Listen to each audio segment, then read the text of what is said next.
Leitura, parte geral do Código Civil. Bora lá.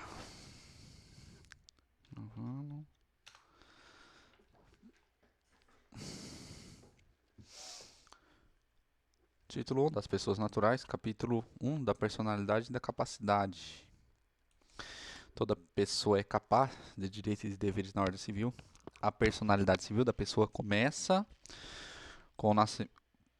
no do a personalidade civil da pessoa começa do nascimento com vida, mas a lei põe a salvo desde a concepção os direitos do nascituro. São absolutamente incapazes de exercer pessoalmente os atos da vida civil os menores de 16 anos. São incapazes, relativamente, a certos atos ou a maneiras de o exercer. Os maiores de 16 e menores de 18 anos, os ébrios habituais e os viciados em tóxicos, aquele que por causa transitória ou permanente não poderia exprimir sua vontade, os pródigos. A capacidade dos indígenas será regulada por legislação especial. A menoridade cessa aos 18 anos completos, quando a pessoa fica habilitada à prática de todos os atos da vida civil. Cessará para os menores a incapacidade. Pela concessão dos pais, ou de um deles na falta do outro, mediante instrumento público, independentemente de homologação judicial ou por sentença do juiz, ouvido o tutor, se o menor tiver 16 anos completos. Pelo casamento, pelo exercício de emprego público efetivo, pela colação de grau em curso de ensino superior, pelo estabelecimento civil ou comercial ou pela existência de relação de emprego, desde que, em função deles, o menor com 16 anos completos tenha economia própria. A existência da pessoa natural termina com a morte. Presume-se esta, quanto aos ausentes, nos casos em que a lei autorizar a abertura de sucessão definitiva. Pode ser declarada a morte presumida sem decretação de ausência, se for extremamente provável a morte de quem estava em perigo de vida. Se alguém desaparecidos em campanha ou feito prisioneiro não for encontrado até 2 anos após o término da guerra, vai ser declarado morte presumida sem a decretação de ausência. A declaração da morte presumida nesses casos somente poderá ser requerida depois de esgotadas as buscas e averiguações, devendo a sentença fixar a data provável do falecimento. Se 2 ou mais indivíduos falecerem na mesma ocasião, não se podendo averiguar se algum dos comerientes precedeu aos outros, presumir-se-ão simultaneamente mortos. Serão registrados em registro público os nascimentos, casamentos e óbitos, a emancipação por outorga dos pais ou por sentença do juiz, a interdição por incapacidade absoluta ou relativa, a sentença declaratória de ausência ou e de morte presumida, far-se-á a averbação em registro público das sentenças que decretarem a nulidade ou anulação do casamento, o divórcio, a separação judicial e o estabelecimento da sociedade conjugal, dos atos judiciais ou extrajudiciais que declararem ou reconhecerem a filiação. Capítulo 2 dos direitos da personalidade. Com exceção dos casos previstos em lei, os direitos da personalidade são intransmissíveis e irrenunciáveis, não podendo seu exercício sofrer limitação voluntária. Pode-se exigir que cesse a ameaça ou a lesão a direito da personalidade e reclamar perdas e danos sem prejuízo de outras sanções previstas em lei. Em se tratando de morto, terá legitimação para requerer a medida prevista neste artigo o cônjuge, sobrevivente ou qualquer parente em linha reta ou colateral até o 4º grau, salvo por exigência médica, é defeso O ato de disposição do próprio corpo quando importar diminuição permanente da integridade física ou contrariar os bons costumes. O ato previsto neste artigo será admitido para fins de transplante na forma estabelecida em lei espacial. É válida com objetivo científico ou altruístico a disposição gratuita do próprio corpo, no todo ou em parte, para depois da morte. O ato de disposição pode ser livremente revogado a qualquer momento, a qualquer tempo. Ninguém pode ser constrangido a submeter-se com risco de vida a tratamento médico ou a intervenção cirúrgica. Toda pessoa tem direito ao nome, nela compreendido o prenome e o sobrenome. O nome da pessoa não pode ser empregado por outra em publicações ou representações que a exponham ao desprezo público, ainda que não haja intenção difamatória. Sem autorização, não se pode usar o nome alheio em propaganda comercial. O pseudônimo, adotado para atividades lícitas, goza de proteção que se dá ao nome, salvo se autorizadas ou se necessárias à administração da justiça ou à manutenção da ordem pública, a divulgação de escrito, a transmissão da palavra ou a publicação, a exposição ou a utilização da imagem de uma pessoa poderão ser proibidas, a seu requerimento e sem prejuízo da indenização que couber, se lhe atingirem a honra, a boa fama ou a respeitabilidade, ou se destinarem a fins comerciais. Em se tratando de morto ou de ausente, são partes legítimas para requerer essa proteção ao cônjuge ou ascendentes ou descendentes. A vida privada de pessoa natural é inviolável e o juiz, a requerimento interessado, adotará as providências necessárias para impedir ou fazer cessar ato contrário a esta norma. Capítulo 3 da ausência, seção 1 da curadoria dos bens do ausente. Desaparecendo uma pessoa do seu domicílio sem dela haver notícia, se não houver deixado o representante ou procurador, a quem caiba administrar-lhe os bens, o juiz, a requerimento de qualquer interessado ou do Ministério Público, declarará a ausência e nomear-lhe-á o curador. Também se declarará a ausência e se nomeará curador quando o ausente deixar mandatário que não queira ou não possa exercer ou continuar o mandato, ou se os seus poderes forem insuficientes. O juiz que nomear o curador fixar-lhe-á os poderes e obrigações, conforme as circunstâncias, observando no que for aplicável o disposto a respeito dos tutores e curadores. O cônjuge do ausente, sempre que não seja separado judicialmente ou de fato por mais de 2 anos, antes da declaração de ausência, será o seu legítimo curador. Em falta do cônjuge, a curadoria dos bens do ausente incumbe aos pais ou aos descendentes, nesta ordem, não havendo impedimento que os iniba de exercer o cargo. Entre os descendentes, os mais próximos precedem os mais remotos. Na falta das pessoas mencionadas, compete ao juiz a escolha do curador. Seção 2 da sucessão provisória. Decorrido 1 ano da arrecadação dos bens do ausente, ou, se ele deixou representante, ou procurador, e se passando 3 anos, poderão os interessados requerer que se declare a ausência e se abra provisoriamente a sucessão.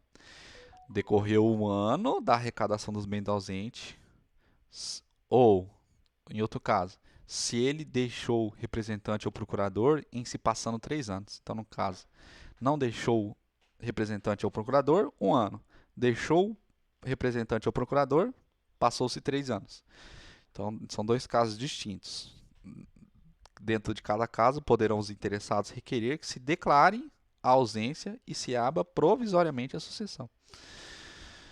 Para efeito previsto neste artigo anterior, somente se consideram interessados o cônjuge não separado judicialmente, os herdeiros presumidos, legítimos ou testamentários, os que tiverem sobre os bens do ausente direito dependente de sua morte, os credores de obrigações vencidas e não pagas.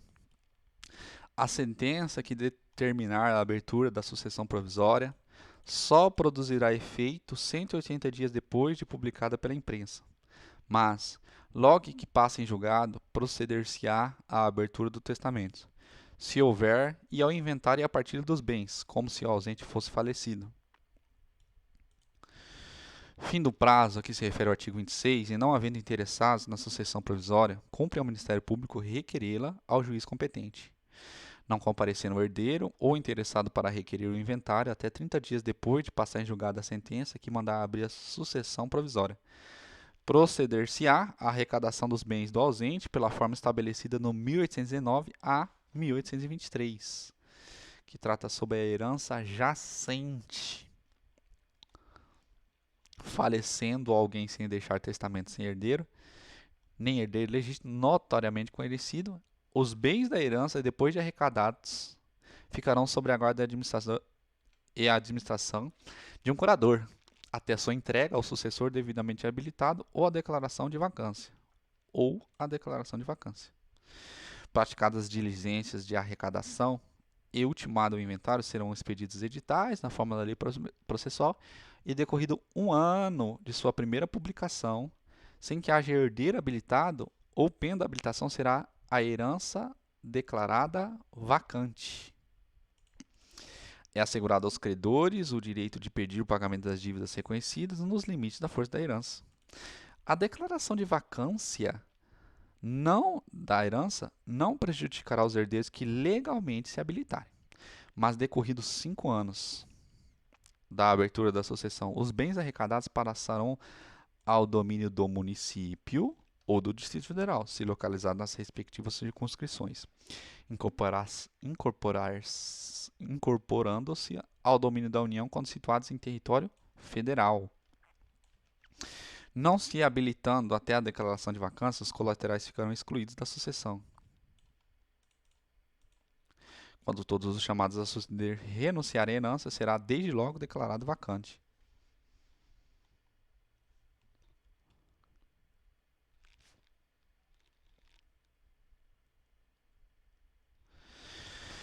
Antes da partilha, o juiz, quando julgar conveniente, ordenará a conversão dos bens móveis sujeitos à deterioração ou a extravio em imóveis ou em títulos garantidos pela União. Os herdeiros, para se emitirem na posse dos bens do ausente, darão garantias da restituição deles, mediante penhores ou hipotecas equivalentes aos quinhões respectivos. Aquele que tiver direito à posse provisória, mas não puder prestar a garantia exigida neste artigo, será excluído, mantendo-se os bens que lhe deviam caber sob a administração do curador ou de outro herdeiro, designado pelo juiz, a que preste essa garantia. Os ascendentes, os descendentes e o cônjuge, uma vez aprovada a sua qualidade de herdeiros, poderão, independentemente de garantia, entrar na posse dos bens do ausente. Os imóveis do ausente só se poderão alienar, não sendo por desapropriação ou hipotecar, quando ordene o juiz, para lhe evitar a ruína. Empossados nos bens, os sucessores provisórios ficarão representados ativa e passivamente, o ausente, de modo que contra eles correrão as ações pendentes e as que de futuro aquele forem movidas. Os descendentes, os ascendentes, o cônjuge, que for sucessor provisório dos ausentes, fará seus todos os frutos e rendimentos dos bens que a este couberem. Os outros sucessores poderem e deverão capitalizar metade desses frutos e rendimentos, segundo disposto no artigo 29, de acordo com os representantes do Ministério Público, e prestar anualmente contas ao juiz competente. Se o ausente aparecer ficar provado que a ausência foi voluntária e injustificada, perderá ele, em favor do sucessor, sua parte nos frutos e rendimentos. Os excluídos, o excluído, segundo o artigo 30 da posse provisória, poderá, justificando falta de meios, requerer-lhe que seja entregue metade dos rendimentos do quião que lhe tocaria. Se durante a posse provisória se provar a época exata do falecimento do ausente, considerar-se-á nesta data aberta a sucessão em favor dos herdeiros, que o eram naquele tempo. Se o ausente aparecer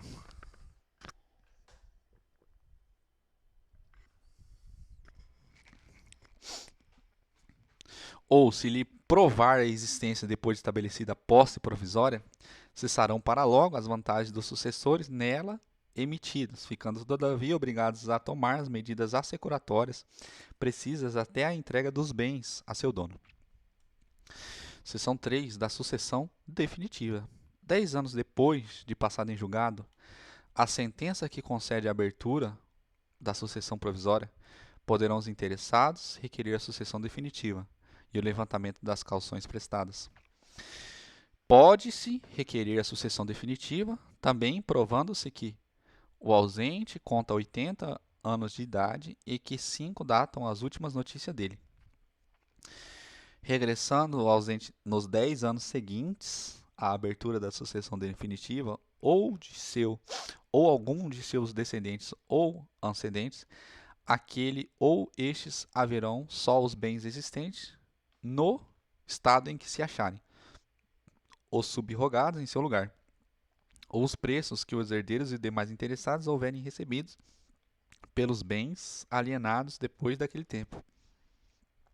Se, nos 10 anos a que se refere este artigo, o ausente não regressar e nenhum interessado promover a sucessão definitiva, os bens arrecadados passarão ao domínio do município ou Distrito Federal, se localizado nas respectivas circunscrições, incorporando-se o domínio da União quando situados em território federal. Título 2 das pessoas jurídicas, capítulo 1, disposições gerais. As pessoas jurídicas são de direito público, interno ou externo, e de direito privado. São pessoas jurídicas de direito público interno a União, os Estados, o Distrito Federal, os territórios, os municípios, as autarquias, inclusive as associações públicas, as demais entidades de caráter público criadas por lei. Salvo disposição em contrário, as pessoas jurídicas de direito público a que se tenha dado estrutura de direito privado regem-se no que couber quanto ao seu funcionamento pelas normas deste Código.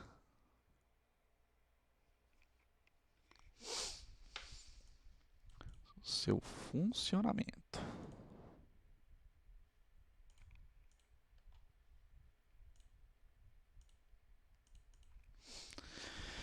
São pessoas jurídicas de direito público externo, os estados estrangeiros e todas as pessoas que forem regidas pelo direito internacional público.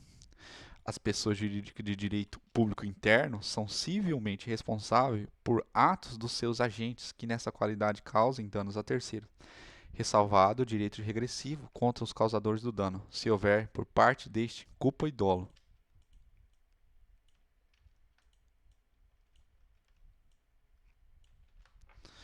São pessoas jurídicas de direito privado as associações, as sociedades, as fundações, as organizações religiosas, os partidos políticos, as empresas individuais de responsabilidade limitada.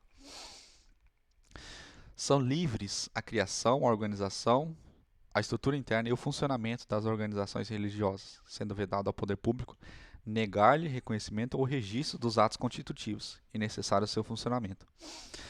As disposições concernentes às associações aplicam-se subsidiariamente às sociedades que são objeto do livro 2 da parte especial deste Código.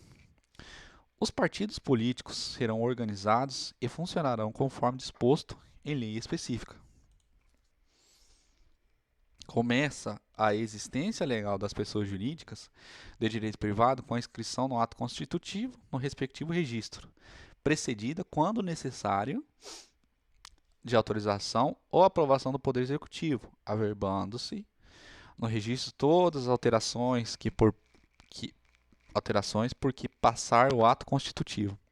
Decai em 3 anos o direito de anular a constituição das pessoas jurídicas de direito privado, por defeito do ato respectivo, contado o prazo da publicação de sua inscrição no registro. O registro declarará a denominação, os fins, a sede, o tempo de duração e o fundo social, quando houver, o nome e a individualização dos fundadores ou instituidores e dos diretores, o modo por que se administra e representa, ativa e passivamente, judicial e extrajudicial, se o ato constitutivo é reformável no tocante à administração e de que modo, se os membros respondem ou não subsidiariamente pelas obrigações sociais, as condições de extinção de pessoa jurídica e o destino do seu patrimônio neste caso. Obrigam as pessoas jurídicas os atos dos administradores exercidos nos limites de seus poderes, definidos no ato constitutivo. Se a pessoa jurídica tiver administração coletiva, as decisões se tomarão por maioria de votos dos representantes, salvo se o ato constitutivo dispuser de modo diverso.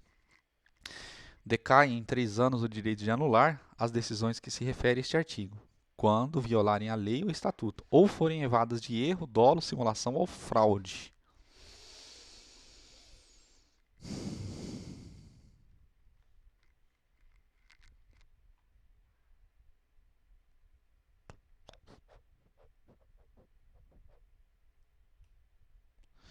Se a administração da pessoa jurídica vier a faltar o juiz a requerimento de qualquer interessado, nomear-lhe-á administrador provisório. As pessoas jurídicas não se confundem com seus sócios, associados, instituidores ou administradores. Ou a autonomia patrimonial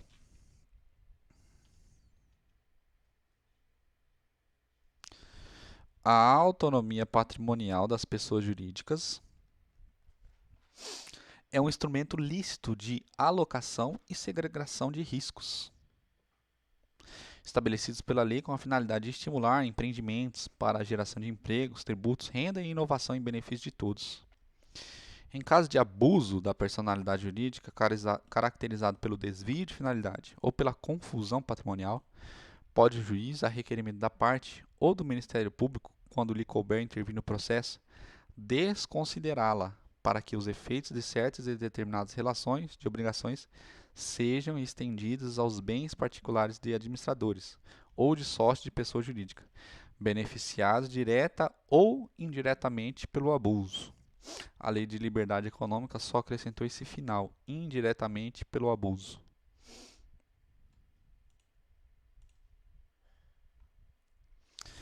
Tem um quadro mostrando a diferença dos dois.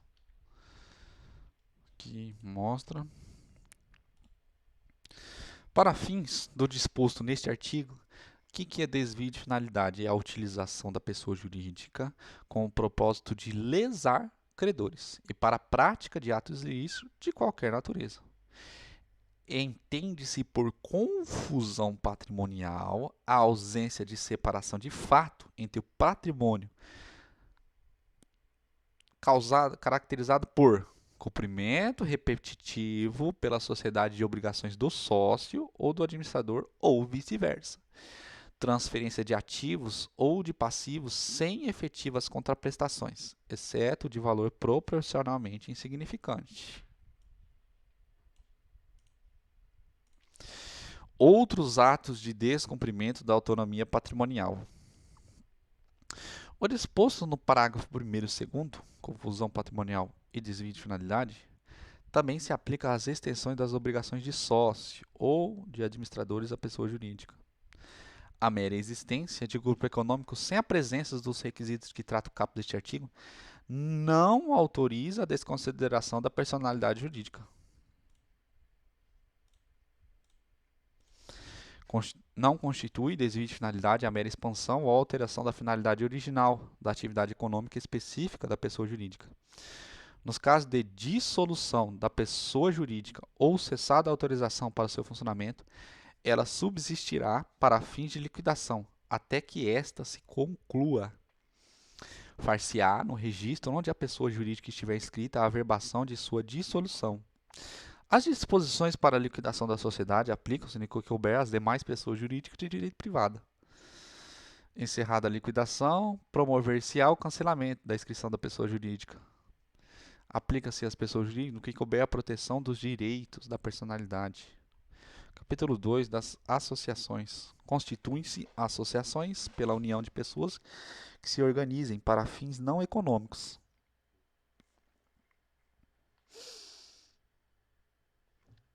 Não há entre os associados direitos e obrigações recíprocos. Sob pena de nulidade, o Estatuto das Associações conterá A denominação, os fins e a sede da associação, os requisitos para admissão, demissão e exclusão dos associados, os direitos e deveres dos associados, as fontes de recursos para sua manutenção, o modo de constituição e de funcionamento dos órgãos deliberativos, as condições para alteração das disposições estatutárias e para a dissolução, a forma de gestão administrativa e de aprovação das respectivas contas. Os associados devem ter iguais direitos, mas o Estatuto poderá instituir categorias com vantagens especiais. A qualidade de associado é intransmissível, se o Estatuto não dispuser o contrário. Se o associado for titular de cota ou fração ideal de patrimônio da associação, a transferência daquela não importará de por si só, na atribuição da qualidade de associado ao adquirente ou ao herdeiro, salvo disposição diversa no Estatuto.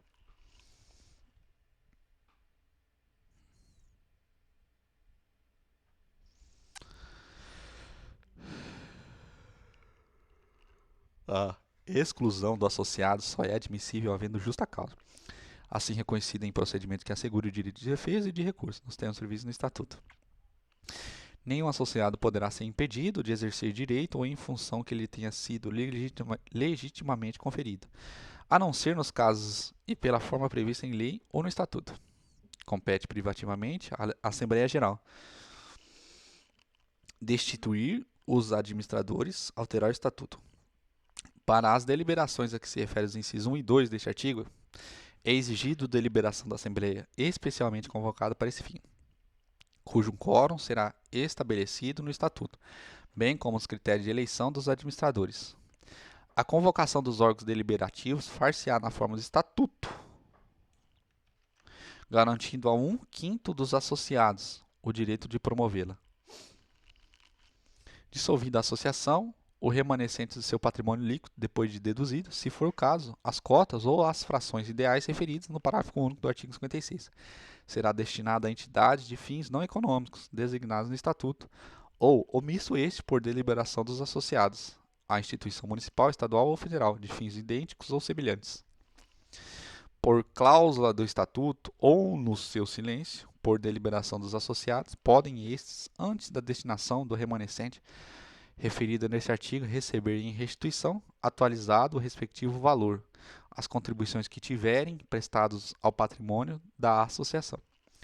Não existindo no município, no estado, no Distrito Federal ou no território em que a associação tiver sede, instituição nas condições indicadas neste artigo, o que remanescer do seu patrimônio se devolverá à fazenda do estado, do Distrito Federal ou da União.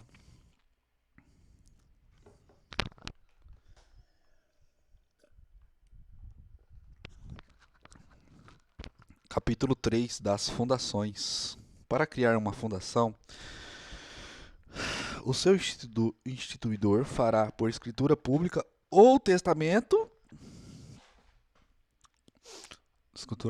dotação especial de bens livres, especificando o fim a que se destina e declarando, se quiser, a maneira de administrá-la. A fundação somente poderá constituir para fins de assistência social, cultural, defesa e conservação do patrimônio histórico e artístico, educação, saúde, segurança alimentar e nutricional, defesa, preservação e conservação do meio ambiente e promoção do desenvolvimento sustentável, pesquisa científica, desenvolvimento de tecnologias alternativas, modernização de sistema de gestão, produção e divulgação de informações e conhecimentos técnico e científico, promoção da ética, da cidadania, da democracia e dos direitos humanos. Atividades religiosas. Quando insuficiente para constituir a fundação, os bens a ela destinados serão, se de outro modo não dispuser o instituidor, incorporados em outra fundação que se proponha a fim igual ou semelhante. Constituída a fundação por negócio jurídico entre vivos, o instituidor é obrigado a transferir-lhe a propriedade ou outro direito real sobre os bens dotados, e, se não o fizer, serão registrados em nome dela, por mandato judicial. Aqueles a quem o instituidor cometer a aplicação do patrimônio, em tendo ciência do encargo, formularão logo, de acordo com suas bases, o estatuto da fundação projetada, submetendo-o em seguida à aprovação da autoridade competente com recurso ao juízo. Se o estatuto não for elaborado no prazo assinado pelo instituidor ou não havendo prazo em 180 dias, a incumbência caberá ao Ministério Público. Velará pelas fundações do Ministério Público do Estado onde situada. Se funcionário do Distrito Federal, território, caberá o encargo do Ministério Público do Distrito Federal e territórios.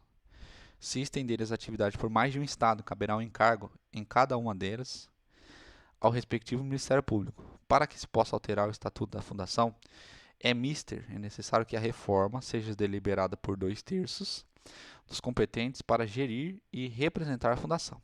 Não contrarie ou desvirtue o fim desta. Seja aprovada pelo órgão do Ministério Público no prazo máximo de 45 dias, fim do qual, ou no caso do Ministério Público a denegar, poderá o juiz supri-la a requerimento do interessado. Quando a alteração não houver sido aprovada por votação unânime, os administradores da fundação, ao submeter o estatuto ao órgão do Ministério Público, requererão que se dê ciência à minoria vencida para impugná-la, se quiser, em 10 dias.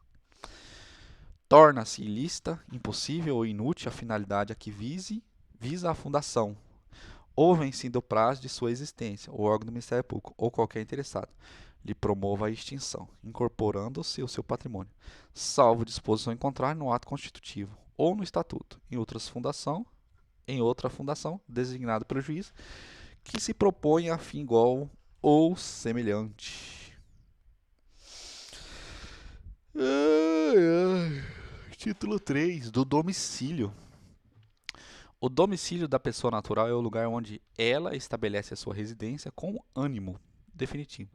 Se, porém, a pessoa natural tiver diversas residências, onde alternadamente viva, considerar-se-á domicílio seu qualquer delas. É também domicílio da pessoa natural, quanto às relações concernentes à profissão, o lugar onde esta é exercida. Se a pessoa exercitar profissão em lugares diversos, cada um deles constituirá domicílio para as relações que lhe corresponderem. Ter-se-á por domicílio da pessoa natural que não tenha residência habitual o lugar onde for encontrada.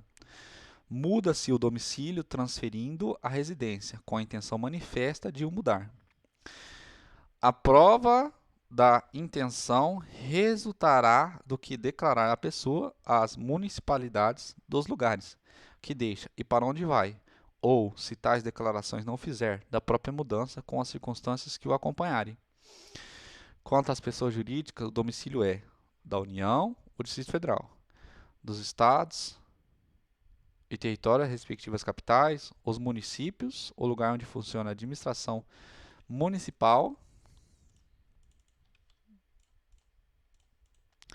das demais pessoas jurídicas, o lugar onde funcionarem as respectivas diretorias e administrações, ou onde elegerem domicílio especial no seu estatuto ou ato constitutivo.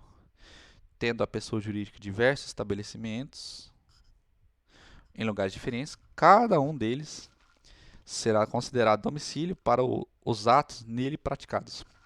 Se a administração ou diretoria tiver a sede no estrangeiro, haver-se-á por domicílio da pessoa jurídica no tocante às obrigações contraídas por cada uma das suas agências. O lugar do estabelecimento cita no Brasil a que ele corresponder. Tem domicílio necessário o incapaz, o servidor público, o militar, o marítimo e o preso. O domicílio do incapaz é o do seu representante ou assistente. A do servidor público, o lugar em que exercer permanentemente suas funções. A do militar, onde servir. E sendo da Marinha ou Aeronáutica, a sede de comando que se encontrar imediatamente subordinado. A do marítimo, onde o navio estiver matriculado, e a do preso no lugar em que cumprir a pena. Então, as que se confundem aqui é o do militar, marinha, ao do militar, onde servir. Aí, sendo da marinha ou da aeronáutica, a sede de um comando que se encontrar imediatamente subordinado. O do marítimo, onde o navio estiver matriculado, e o do preso, o lugar em que cumprir a sentença. Então, a gente tem o marítimo, ele não é o militar, então, no caso aqui. Seria o marinheiro. O marítimo, onde o navio estiver matriculado, enquanto o militar, onde o servir, e sendo da Marinha ou da Aeronáutica, a sede de comando que se encontra imediatamente subordinada. O agente diplomático do Brasil, que citado no estrangeiro, alegar extraterritorialidade, sem designar onde tem no país o seu domicílio, poderá ser demandado no Distrito Federal ou no último ponto do território brasileiro onde o teve. Nos contratos escritos, poderão os contratantes especificar domicílio onde se exercitem e cumpram os direitos e obrigações deles resultantes. Dos bens, livro 3, da diferente classe de bens. Dos bens considerados em si mesmo, bens imóveis. São bens imóveis o solo e tudo quanto se lhe incorporar, natural ou artificialmente. Consideram-se imóveis para efeitos legais os direitos reais sobre imóveis e as ações que asseguram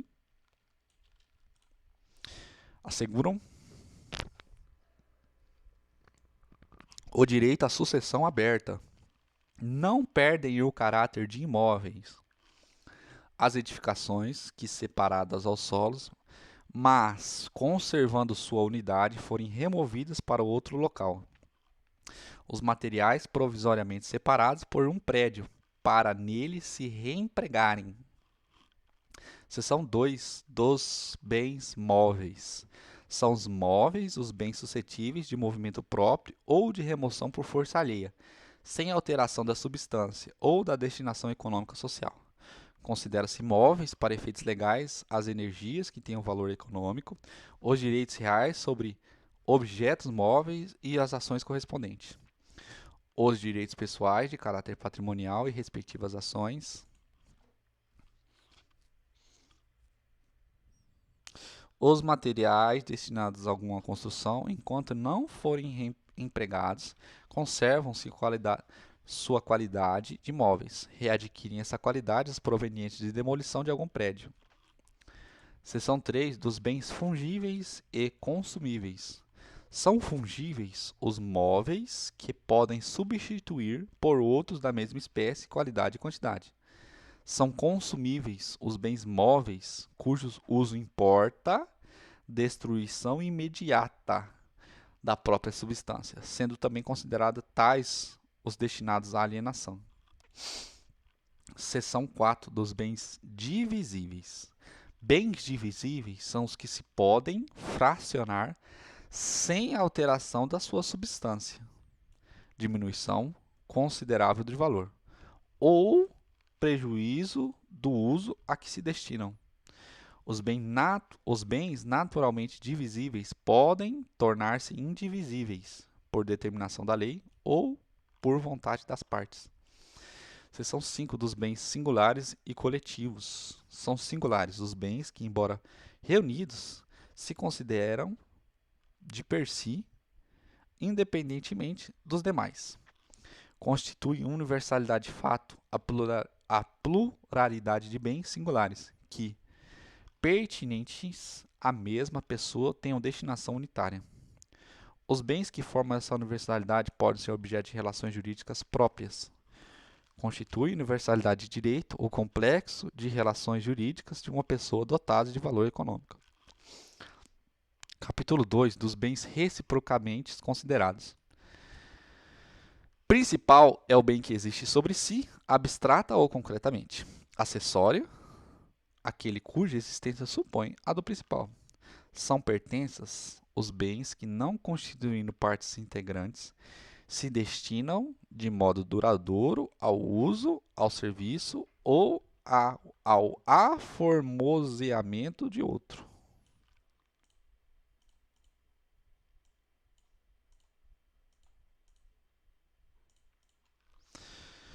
Os negócios jurídicos que dizem respeito ao bem principal não abrangem as pertenças, salvo se o contrário resultar da lei, da manifestação da vontade ou da circunstância do caso. Apesar de ainda não separados do bem principal, os frutos e produtos podem ser objeto de negócio jurídico.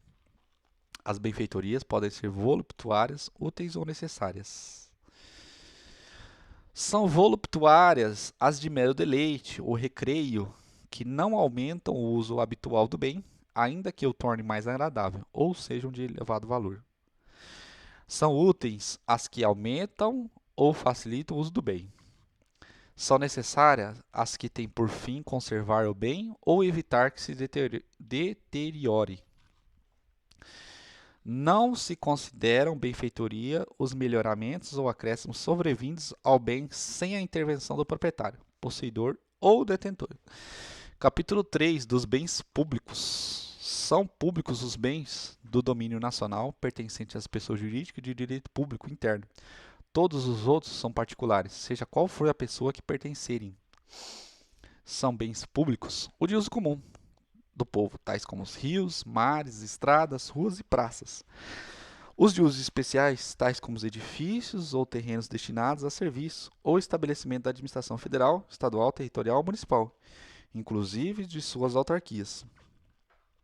Os dominicais, que constituem o patrimônio das pessoas jurídicas de direito público, como objeto de direito pessoal ou real de cada uma dessas entidades. Não dispondo a lei em contrário, considera-se dominicais os bens pertencentes às pessoas jurídicas de direito público, a que se tenha dado estrutura de direito privado.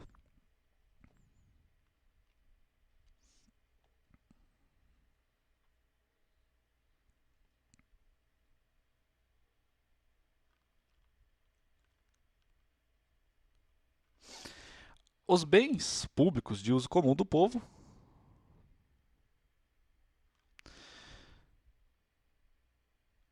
e os de uso especial são inalienáveis, enquanto conservarem sua qualificação na forma da lei, na forma que a lei determinar. Os bens públicos dominicais podem ser alienados, observada a exigência da lei. Os bens públicos não estão sujeitos ao uso capião. O uso comum dos bens públicos pode ser gratuito ou retribuído, conforme estabelecido legalmente pela entidade a cuja administração pertencerem. Título 1 do negócio jurídico, capítulo 1 de disposições gerais. A validade do negócio jurídico requer agente capaz, objeto lícito, possível, determinado ou determinado, forma prescrita ou não defesa em lei. A incapacidade relativa de uma das partes não pode ser invocada pela outra em benefício próprio, nem aproveita aos cointeressados capazes, salvo se, neste caso, for indivisível o objeto do direito ou da obrigação comum. A impossibilidade inicial do objeto não invalida o negócio jurídico, se for relativa, ou se cessar antes de realizada a condição a que ele estiver subordinada. A validade da declaração de vontade não dependerá de forma especial, senão quando a lei expressamente exigir. Não dispondo a lei em contrário, a escritura pública é essencial à validade dos negócios jurídicos que visem a constituição, transferência, modificação ou renúncia de direitos reais sobre imóveis de valor superior a 30 vezes o maior salário mínimo vigente no país. No negócio jurídico celebrado com cláusula de não valer sem instrumento público, este é da substância do ato. A manifestação de vontade subsiste ainda que seu autor haja feito reserva mental de não querer o que manifestou. A manifestação de vontade, a manifestação subsiste ainda que seu autor haja feito reserva mental de não querer o que manifestou, salvo se dela o destinatário tinha conhecimento. O silêncio importa a anuência quando as circunstâncias ou os usos autorizarem e não for necessária a declaração de vontade expressa. Nas declarações de vontade se atenderá mais à intenção nelas consubstanciada do que ao sentido literal da linguagem. Os negócios jurídicos devem ser interpretados conforme a boa-fé e os usos do lugar de sua celebração.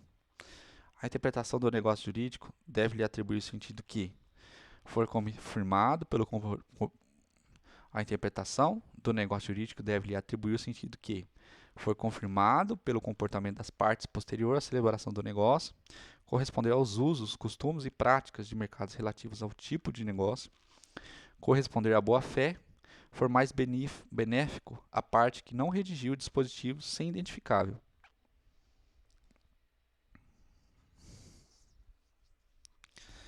Corresponder a qual seria a razoável negociação das partes sobre a questão discutida, inferida nas demais disposições do negócio e da racionalidade econômica das partes, consideradas informações disponíveis no momento de sua celebração. As partes poderão livremente pactuar regras de interpretação, de preenchimento de lacunas e de integração dos negócios jurídicos, diversas daquelas previstas em lei. Os negócios jurídicos benéficos e a renúncia interpretam-se estritamente. Capítulo 2 da representação.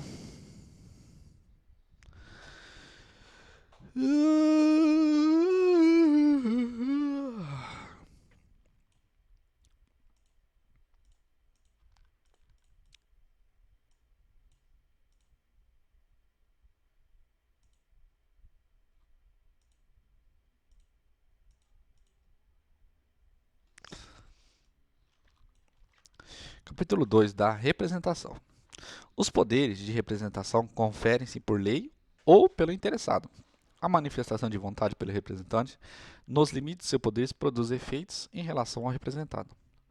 Salvo se a lei se o permitir a lei ou o representado, é anulável o negócio jurídico que o representante, no seu interesse ou por conta de outro, celebrar consigo mesmo. Para esse efeito, tem-se como celebrado pelo representante o negócio realizado por aquele em quem os poderes houverem sido subestabelecidos. O representante é obrigado a provar às pessoas com quem tratar em nome do representado a sua qualidade e a extensão de seus poderes, sob pena de não o fazendo responder pelos atos que a este excederem. É anulável o negócio concluído pelo representante em conflito de interesses com o representado, se tal fato era ou devia ser do conhecimento de quem com aquele tratou. É de 180 dias a contar da conclusão do negócio jurídico ou da cessação da incapacidade o prazo de decadência para pleitear-se a anulação prevista neste artigo.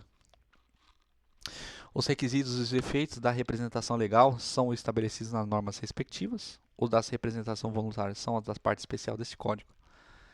Capítulo 3 da condição do termo e do encargo. Considera-se condição a cláusula que, derivando exclusivamente da vontade das partes, subordina o efeito do negócio jurídico a evento futuro incerto. São lícitas, em geral, todas as condições não contrárias à lei, à ordem pública ou aos bons costumes. Entre as condições, as defesas se incluem as que privarem de todo efeito o negócio jurídico, ou o sujeitarem ao puro arbítrio de uma das partes. Invalidam os negócios jurídicos que lhes são subordinados. As condições físicas vai invalidar o negócio jurídico que lhes são subordinados. As condições físicas ou jurídicas impossíveis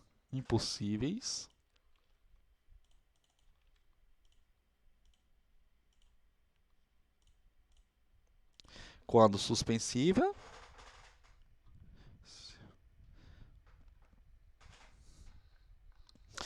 as condições ilícitas ou de fazer coisa ilícita, as condições incompreensíveis ou contraditórias.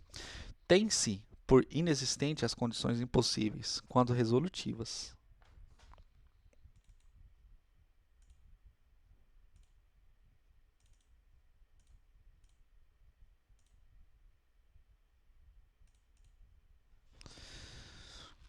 E as de não fazer coisa impossível. Subordina-se a eficácia do negócio jurídico à condição suspensiva, enquanto esta se não verificar, não se terá adquirido direito àquele a que ele visa. Se alguém dispuser de uma coisa sob condição suspensiva e pendendo esta fizer quanto àquela nova disposições, estas não terão valor, realizada a condição, se com ela forem incompatíveis. Se for resolutiva a condição, enquanto esta não se realizar,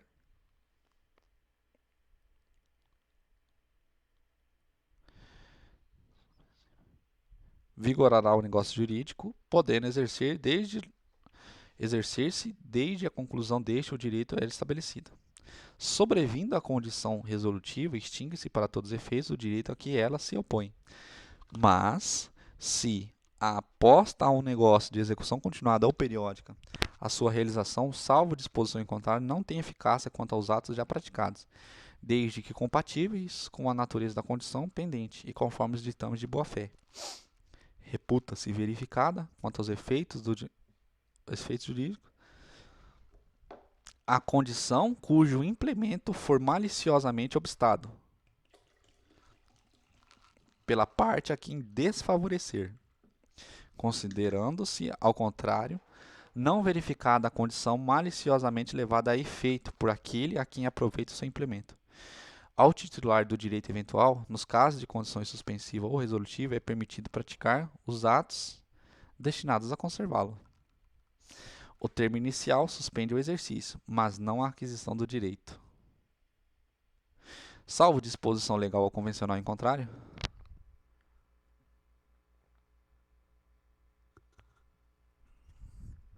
computa-se os prazos, excluído o dia do começo e incluído o dia do vencimento.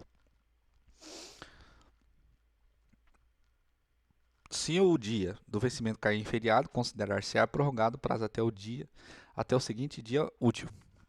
Meado considera-se em qualquer mês o seu 10º dia ou seu 15º dia. Os prazos de meses e anos expiram no dia de igual número de início. Ou no imediato, se faltar exata correspondência. Os prazos fixados por hora contar-se-ão de minuto a minuto. Nos testamentos, presume-se o prazo em favor do herdeiro e nos contratos em proveito do devedor, salvo quanto a esse se do teor do instrumento ou da circunstância resultar que se estabeleceu o benefício do credor, ou de ambos contratantes. Os negócios jurídicos entre vivos sem prazo são exequíveis desde logo, salvo se a execução tiver de ser feita em lugar diverso ou depender de tempo. Ao termo inicial e final, aplicam-se, no que couber, as disposições relativas a condições suspensivas e resolutivas.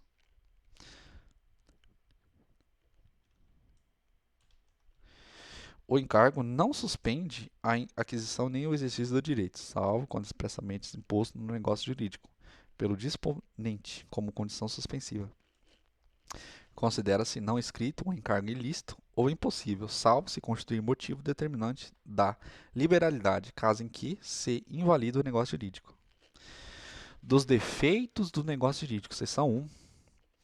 Do erro ou ignorância. São anuláveis os negócios jurídicos quando as declarações de vontade emanarem de erro substancial que poderia ser percebido por pessoa diligente normal, em face das circunstâncias do negócio. O erro é substancial quando interessa a natureza do negócio, ao objeto principal da declaração ou a alguma das qualidades a eles essenciais. Concerne a identidade ou a qualidade essencial da pessoa a quem se refere a declaração de vontade, desde que tenha influído nesta de modo relevante, sendo de direito e não implicando a recusa à aplicação da lei, for o motivo único ou principal do negócio jurídico. O falso motivo só vicia a declaração de vontade quando expresso como razão determinante. A transmissão errônea da vontade por meios interpostos é anulável nos mesmos casos em que o é a declaração direta. O erro de indicação da pessoa ou da coisa a que se referia a declaração de vontade não viciará o negócio quando, por seu contexto e pelas circunstâncias, se puder identificar a coisa ou a pessoa cogitada. O erro de cálculo apenas autoriza a retificação da declaração de vontade. O erro não prejudica a validade do negócio jurídico quando a pessoa que em manifestação. O erro não prejudica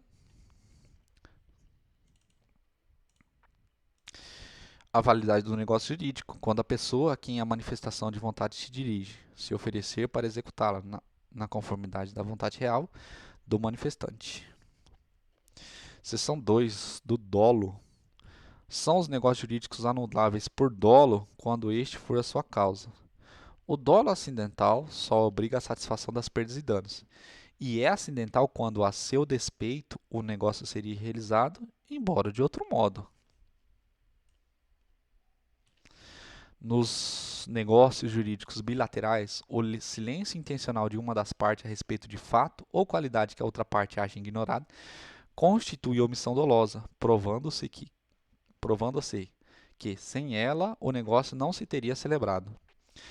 Pode também ser anulado o negócio jurídico por dolo de terceiro, se a parte a que aproveite dele tivesse ou devesse ter conhecimento.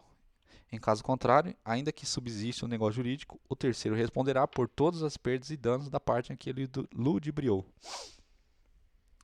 O dolo do representante legal de uma das partes só obriga o representado a responder civilmente, até a importância do proveito que teve. Se, porém, o dolo for do representante convencional, o representado responderá solidariamente com ele por perdas e danos.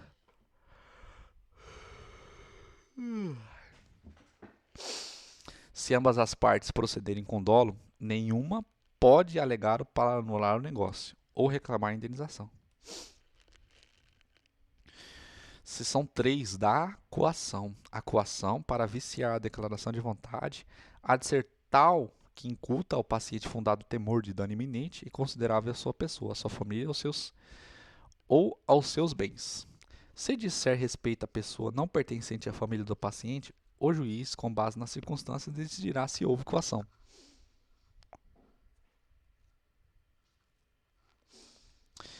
No apreciar a coação, ter-se-ão em conta o sexo, idade, condição e saúde, o temperamento do paciente e todas as demais circunstâncias que possam influir na gravidade dela.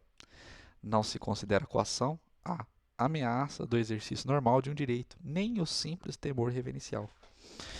Vicia o negócio jurídico a coação exercida por terceiro, se dela tivesse ou devesse ter conhecimento, a parte que aproveita, e esta responderá solidariamente com aquele, por perdas e danos. Subsistirá o negócio jurídico se a coação decorrer de terceiro, sem que a parte a que aproveite dela tivesse ou devesse ter conhecimento. Mas o autor da coação responderá por todas as perdas e danos que houver causado ao coacto. Seção 4 do estado de perigo.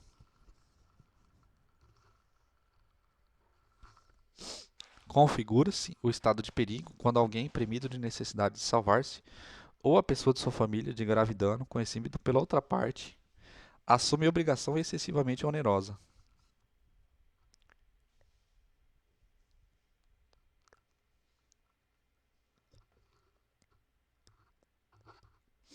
Tratando-se de pessoa não pertencente à família do declarante, o juiz decidirá segundo as circunstâncias. Seção 5 da lesão. Ocorre a lesão quando uma pessoa sob premente necessidade ou por inexperiência se obriga à prestação manifestamente desproporcional ao valor da prestação oposta. Aprecia-se a desproporção das prestações segundo os valores vigentes ao tempo que foi celebrado o negócio jurídico.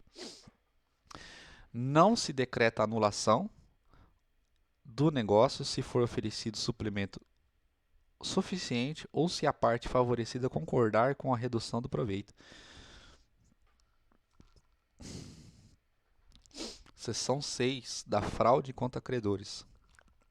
Os negócios de transmissão gratuita de bens ou remissão de dívida, se os praticar o devedor já insolvente ou por eles reduzido à insolvência, ainda quando o ignore, poderão ser anulados por credores quirografários, como lesivos dos seus direitos. Igual direito assiste os credores cuja garantia se tornar insuficiente. Só os credores que já eram ao tempo daqueles atos podem pleitear a anulação deles.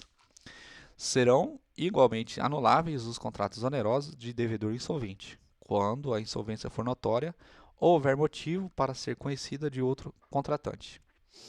Se o adquirente dos bens do devedor insolvente ainda não tiver pago o preço e este for aproximadamente o corrente, desobrigar-se-á, depositando-se em juízo, com a citação de todos os interessados. Se o inferior, o adquirente, para conservar os bens, poderá depositar o preço que lhes corresponda ao valor real. A ação, nos casos do artigo 158 e 159, poderá ser intentada contra o devedor insolvente, a pessoa com quem ele celebrou, a estipulação considerada fraudulenta ou terceiro adquirentes que haja procedido de má-fé. O credor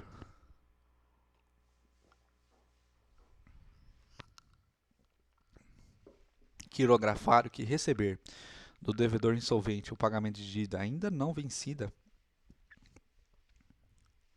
ficará obrigado a repor em proveito do acervo sobre o que se tenha de efetuar o concurso de credores, aquilo que recebeu. Presume-se fraudatórias dos direitos dos outros credores as garantias de dívidas que o devedor insolvente tiver dado a algum credor.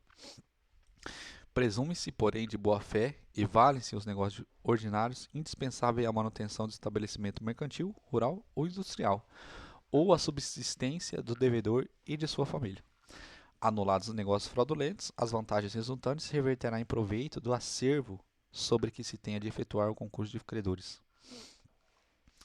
Se esses negócios tinham por único objetivo atribuir direitos preferenciais, mediante hipoteca, penhor de crédito, sua invalidade importará somente a anulação da preferência ajustada. Capítulo 5 da invalidade do negócio jurídico. É nulo o negócio jurídico quando celebrado por pessoa absolutamente incapaz, for ilícito, impossível ou indeterminável o seu objeto, o motivo determinante comum a ambas as partes for ilícito, não revestir a forma prescrita em lei, for preterida alguma solenidade que a lei considera essencial para sua validade, tiver por objetivo fraudar lei imperativa, a lei taxativamente o declarar nulo, ou proibir-lhe a prática, sem combinar sanção. É nulo o negócio jurídico simulado, mas subsistirá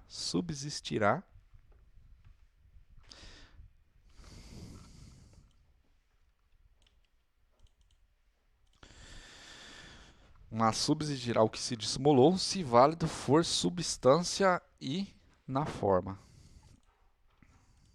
Haverá simulação no negócio jurídico quando aparentarem conferir ou transmitir direitos a pessoas diversas daquelas quais realmente se conferem ou transmitem, contiverem declarações, confissão, condição ou cláusula não verdadeira. Os instrumentos particulares forem antedatados ou pós-datados. Ressalvam-se os direitos de terceiro de boa-fé em face dos contraentes do negócio jurídico simulado. As nulidades dos artigos antecedentes podem ser alegadas por qualquer interessados ou pelo Ministério Público, quando lhe couber intervir. As nulidades devem ser pronunciadas pelo juiz quando conhecer do negócio jurídico ou dos seus efeitos e as encontrar provadas, não lhe sendo permitido supri-las, ainda que a requerimento das partes. O negócio jurídico nulo não é suscetível de confirmação, nem convalesce pelo decurso de tempo. Se, porém, o negócio jurídico nulo contiver os requisitos de outro, subsistirá este, quando o fim a que visavam as partes permitia supor que teriam requerido, se houvessem previsto a nulidade. Além dos casos expressamente declarados na lei, é anulável o negócio jurídico por incapacidade relativa do agente, por vício resultante de erro, dolo, coação, estado de perigo, lesão ou fraude contra credores. O negócio anulável pode ser confirmado pelas partes, salvo o direito de terceiro.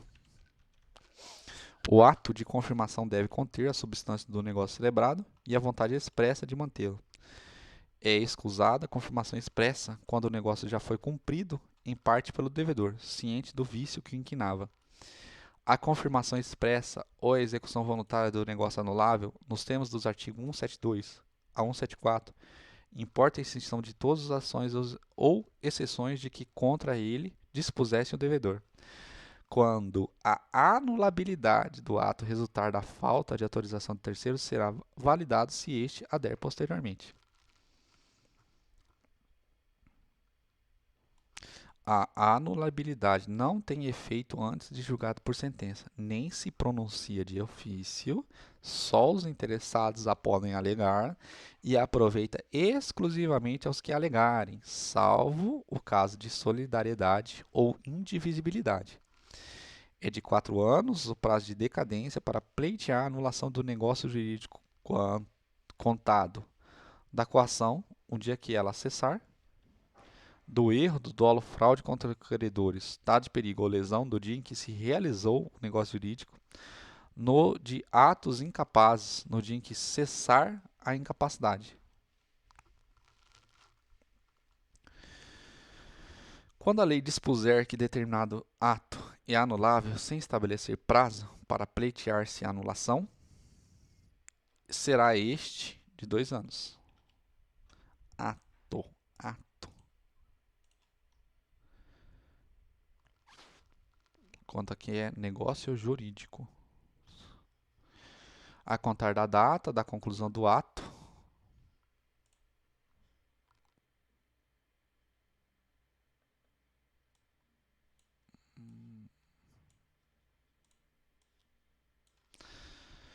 O menor entre 16 e 18 anos não pode, para eximir-se de uma obrigação, invocar sua idade se dolosamente a ocultou, quando inquirido pela outra parte, ou se, no ato de obrigar-se, declarou-se maior. Ninguém pode reclamar o que por uma obrigação anulada pagou ao incapaz, se não provar que reverteu em proveito dele a importância paga. Anulado o negócio jurídico, restituir-se as partes ao estado que antes se achavam e, não sendo possível, restituí-las. Serão indenizadas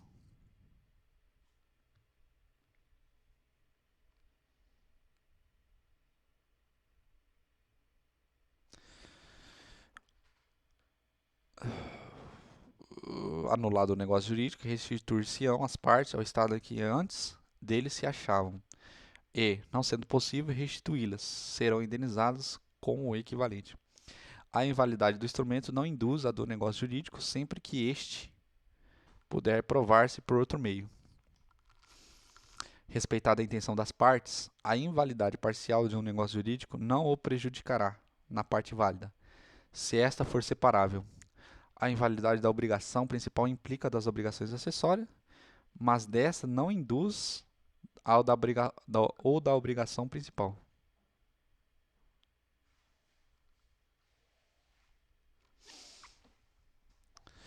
Título 2 dos atos jurídicos lícitos. Os atos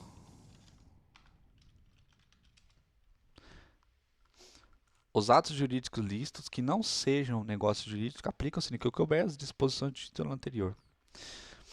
Dos atos ilícitos, aquele que por ação ou omissão voluntária, negligência ou imprudência, violar direito e causar dano a outro, ainda que exclusivamente moral, comete ato ilícito.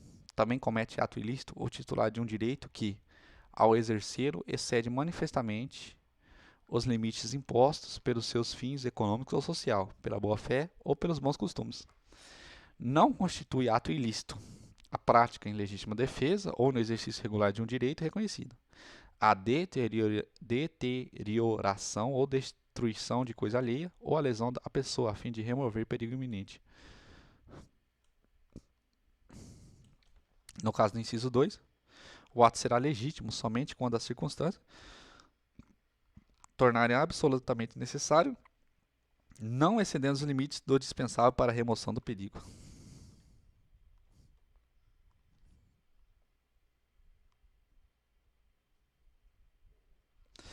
Da prescrição e da decadência. Da prescrição. Violado o direito, nasce para o titular a pretensão, a qual se extingue pela prescrição, nos prazos que aludem 205 e 206. A exceção prescreve no mesmo prazo que a pretensão.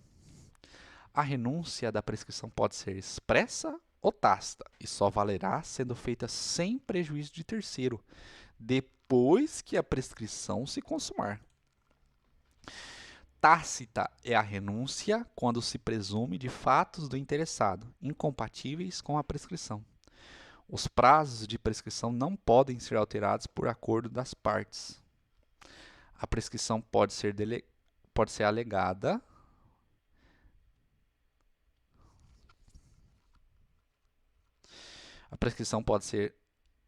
alegada em qualquer grau de jurisdição pela parte a quem aproveita.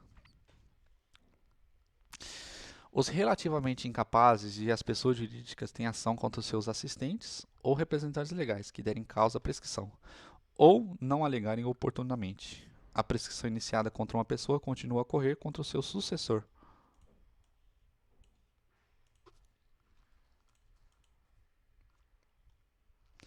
Seção 2. Das causas que impedem ou suspendem a prescrição.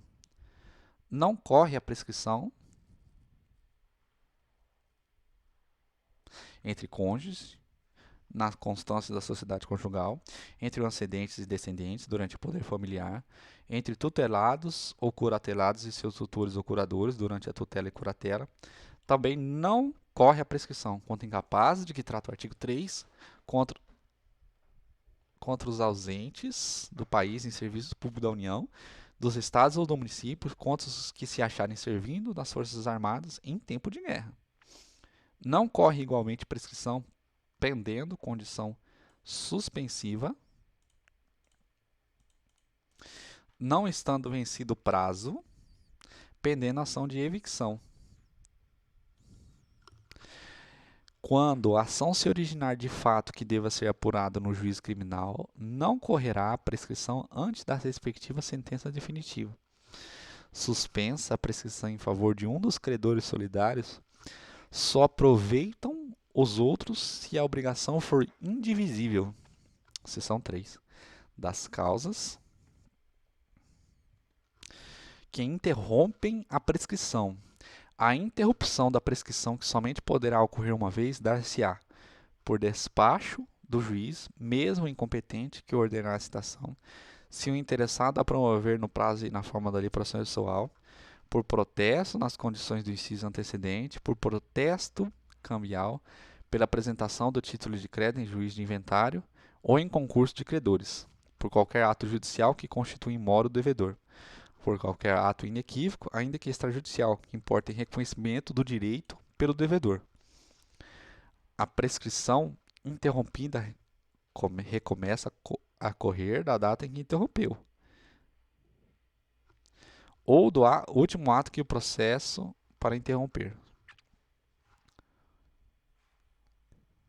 A prescrição pode ser interrompida por qualquer interessado. A interrupção da prescrição por um credor não aproveita aos outros. Semelhantemente, a interrupção operada contra o devedor ou seu herdeiro não prejudica os demais cobrigados.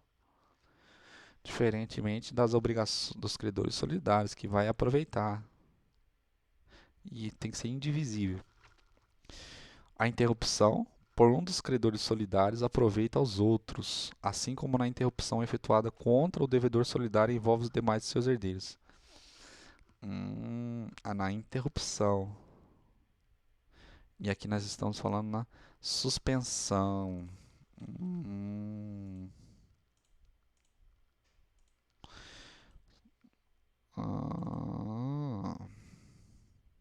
Confundi muito já isso aqui. Então vai aproveitar aqui nos credores solidários, independente se é indivisível. A suspensão lá vai ter que ser indivisível. A interrupção operada contra um dos herdeiros do devedor solidário não prejudica os outros herdeiros ou devedores, senão quando se trata de obrigação e direitos indivisíveis. A interrupção produzida contra o principal devedor prejudica o fiador. Dos prazos da prescrição. A prescrição corre em 10 anos, quando a lei não lhe haja fixado prazo menor. Em um ano, vai ser 5 situações. Primeira situação, a pretensão dos hóspedes ou fornecedores de víveres destinados ao consumo do próprio estabelecimento para pagamento da hospedagem ou dos alimentos. A pretensão do segurado contra o segurador ou deste contra aqueles contados do prazo.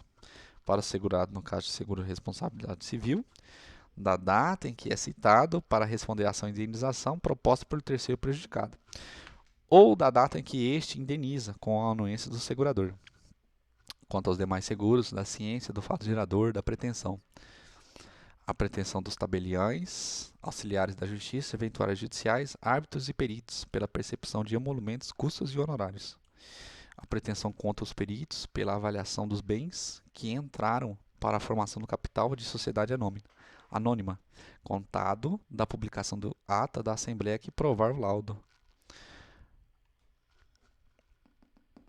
Pretensão dos credores não pagos contra os sócios ou acionistas e os liquidantes, contados da prazo da publicação da ata de encerramento da liquidação da sociedade. Em 2 anos, a pretensão de haveres prestações limitares a partir da data em que se vencerem Em 3 anos, a pretensão relativa aos aluguéis de prédios urbanos ou rústicos. A pretensão para receber prestações vencidas de rendas temporárias ou vitalícias. A pretensão para haver juros, dividendos ou quaisquer pretensões acessórias pagáveis em períodos não maiores de um ano, com capitalização ou sem ela. A pretensão de ressarcimento de enriquecimento sem causa, a pretensão de reparação civil, a pretensão de restituição dos lucros ou dividendos recebidos de má-fé, correndo o prazo da data em que foi deliberada a distribuição. A pretensão contra as pessoas em seguida indicado por violação de lei ou do estatuto, contado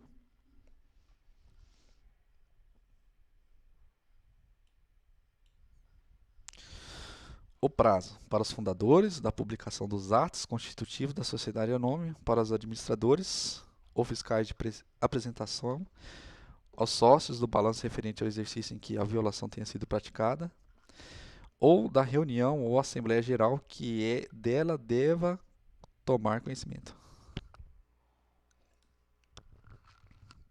Para os liquidantes da primeira assembleia semestral posterior à avaliação, a violação, a pretensão para haver o pagamento de títulos de créditos a contar do vencimento, ressalvadas as disposições de lei especial, a pretensão do beneficiário contra o segurador e a do terceiro prejudicado, no caso de seguro de responsabilidade civil obrigatório.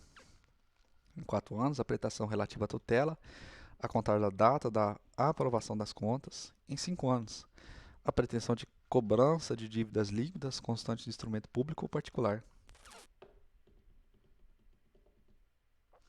A pretensão dos profissionais liberais, em geral, procuradores judiciais, curadores e professores pelos seus honorários, contado o prazo de conclusão do serviço, da cessação dos respectivos contratos ou mandato. A pretensão do vencedor para haver de vencido o que despendeu em juízo. A prescrição intercorrente observará ao mesmo prazo da prescrição da pretensão. Da decadência, salvo disposição legal em contrário, não se aplica a decadência às normas que impedem, suspendem ou interrompem a prescrição. Aplica-se à decadência o disposto em aplica-se a decadência o disposto no 195 e 198, inciso 1, do incapaz. É nula a renúncia à decadência fixada em lei. Deve o juiz de ofício conhecer da decadência quando estabelecido por lei. Se a decadência for convencional, a parte que aproveita pode alegá-la em qualquer grau de jurisdição, mas o juiz não pode suprir a alegação.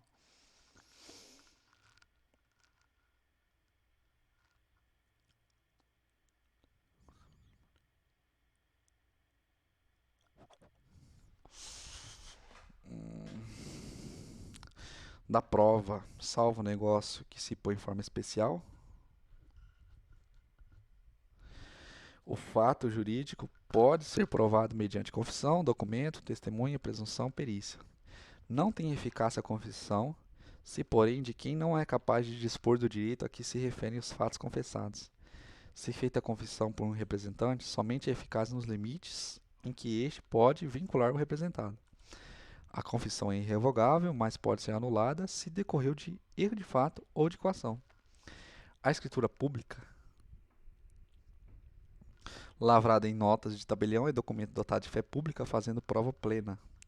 Salvo quando exigidos por lei, outros requisitos a escritura pública deve conter: data, local, sua realização, reconhecimento da identidade, a capacidade das partes e de quantos hajam comparecido ao ato, por si, como representantes, intervenientes ou testemunhas.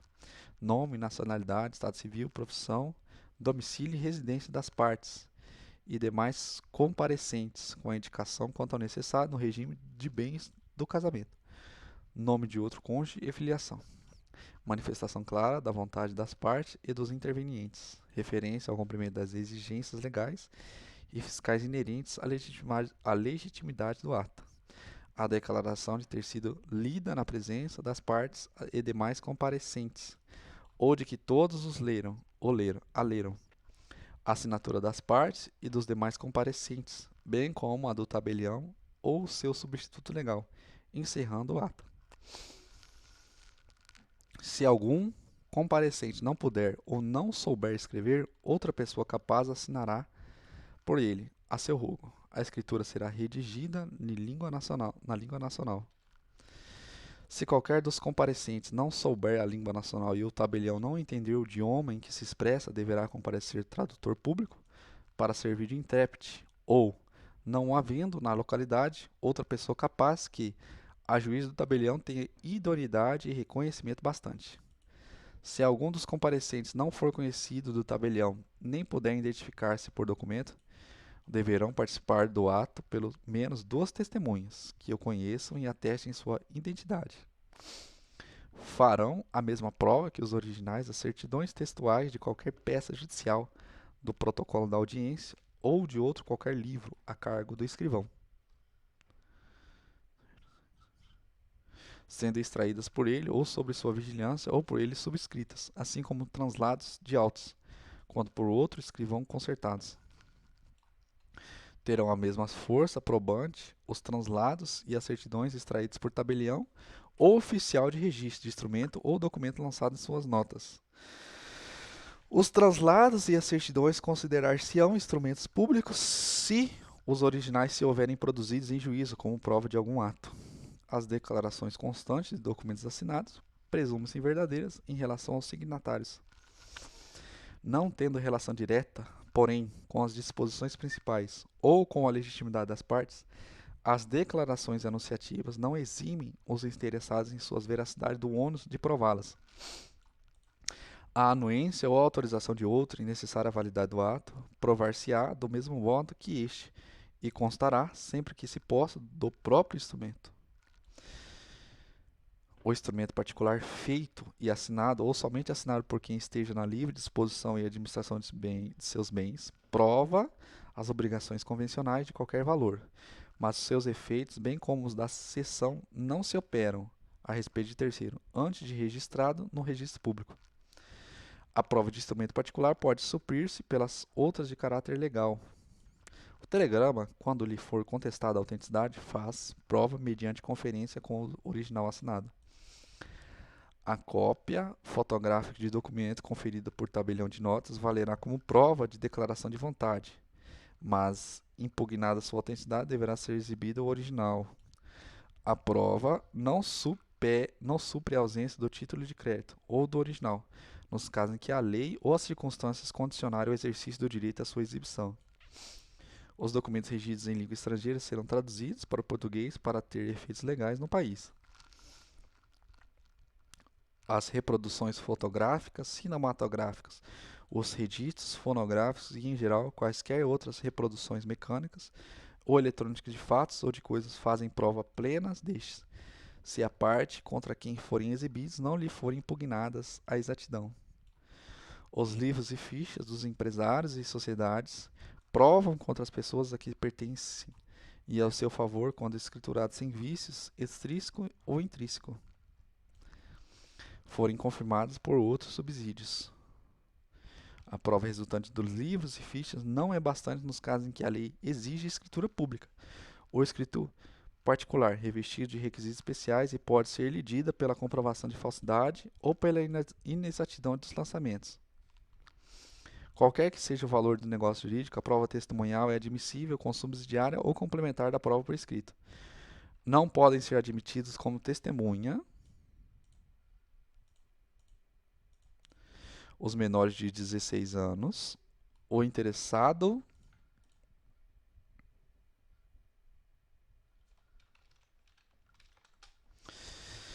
no litígio, amigo íntimo ou inimigo capital das partes, os cônjuges ou os ascendentes, os descendentes e os colaterais até o terceiro grau de alguma das partes por consanguinidade ou afinidade. Para a prova de fatos que só elas conheçam, podem o juiz admitir o depoimento das pessoas a quem se refere este artigo. A pessoa com deficiência poderá testemunhar com igualdade de condições com as demais pessoas, sendo-lhe assegurado todos os recursos de tecnologias assistiva. Aquele que se negar a submeter-se ao exame médico necessário não poderá aproveitar-se de sua recusa. A recusa à perícia médica ordenada pelo juiz poderá suprir a prova que se pretendia obter com o exame. Fim da parte geral do Código Civil.